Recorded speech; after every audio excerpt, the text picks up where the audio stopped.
Kalede top sesleri, dağlarda efe naraları, Bodrum'un yorgun yılları. Bugün milyonlarca insan için Bodrum, denizin, güneşin ve huzurun adresi. Ancak bundan yalnızca bir asır önce bu topraklarda dalga seslerine top sesleri karışıyordu. Bodrum Kalesi'nin surları savaş gemilerinin ateşiyle sarsılıyor, dağlarda efe naraları yükseliyor, kasabanın insanları ise özgürlük uğruna tarih yazıyordu. Bu bölümde sizleri Bodrum'un en zorlu yıllarına götürüyoruz. Yıl 1915. Birinci Dünya Savaşı bütün şiddetiyle sürerken Fransız savaş gemisi Dupleix Bodrum açıklarına geldi. Başlayan bombardımanda hedef bugün Bodrum'un simgesi olan tarihi kaleydi. O dönemde hapishane olarak kullanılan kale ağır hasar aldı. Mahkumlar başka bölgelere nakledildi. Kasaba büyük korku yaşadı. Bombardımanın ardından yalnızca surlar değil, insanların hayatı da değişti. Yüzyıllardır Bodrum'da yaşayan Musevi ailelerin önemli bir bölümü güvenlik endişesiyle Milas'a göç etmek zorunda kaldı. Fakat asıl zor günler henüz başlamamıştı. Mondros mütarekesinin ardından Osmanlı Devleti fiilen teslim olmuştu.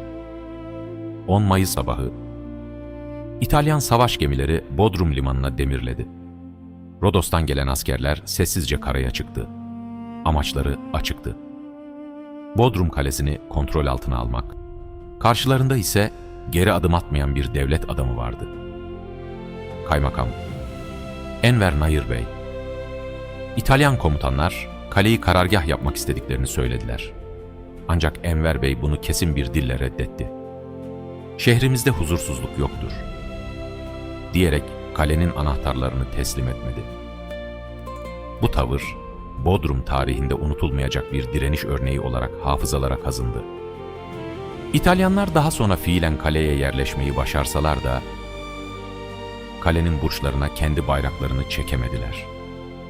Bu küçük ayrıntı bile Bodrum halkının direniş iradesini gösteriyordu. İtalyan işgali diğer işgallerden farklı görünüyordu. Halkı kazanmak için ücretsiz sağlık hizmetleri veriyor, eczane açıyor, hastaneler kuruyorlardı. Fakat perde arkasında başka bir gerçek vardı. Restorasyon çalışmaları bahanesiyle Bodrum Kalesi'ndeki birçok tarihi eser Rodos'a taşınıyordu. Derken 15 Mayıs 1919 tarihinde İzmir işgal edildi. Bu haber Bodrum'a ulaştığında bütün kasaba ayağa kalktı. 23 Mayıs günü düzenlenen büyük protesto mitingine yalnızca şehir merkezi değil, çevredeki köylerden yüzlerce insan katıldı. En dikkat çekici olan ise kadınların gösterdiği cesaretti.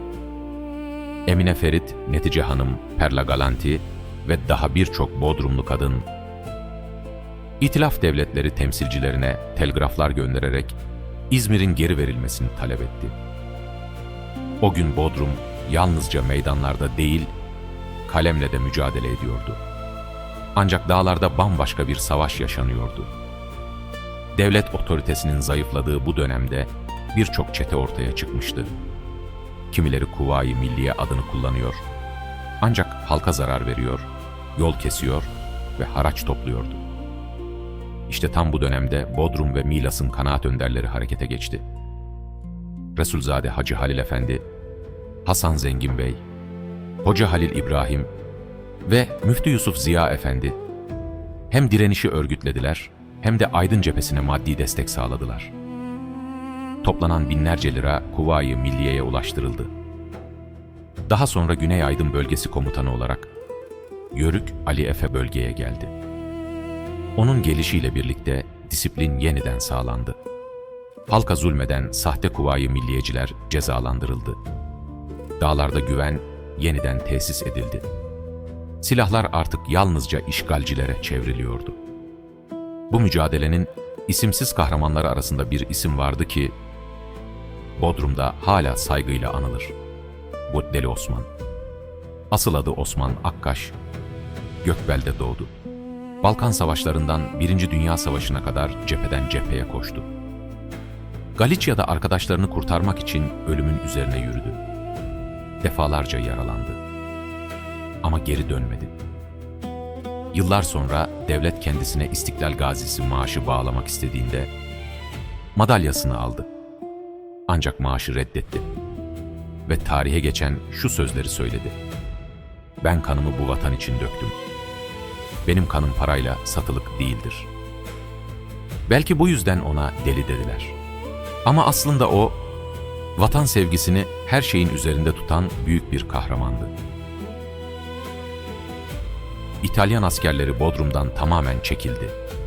Geride ise yalnızca işgalden kurtulmuş bir kasaba kalmadı. Onurunu korumuş, direnmiş, birlik olmuş ve bağımsızlığından vazgeçmemiş bir Bodrum kaldı. Bugün Bodrum sokaklarında yürürken kalenin taşlarına dikkatle bakın. Belki bir top mermisinin izi hala oradadır. Dağlara bakın. Belki Yörük Ali Efe'nin ayak sesleri hala rüzgarla birlikte dolaşıyordur. Ve denize bakarken Deli Osman'ın satılmayan kanını, Bodrumlu kadınların cesaretini, Kaymakam Enver Bey'in dimdik duruşunu hatırlayın. Çünkü Bodrum yalnızca bir tatil kenti değildir. Bodrum, bir direnişin, bir onurun ve bağımsızlık aşkının yaşayan hafızasıdır.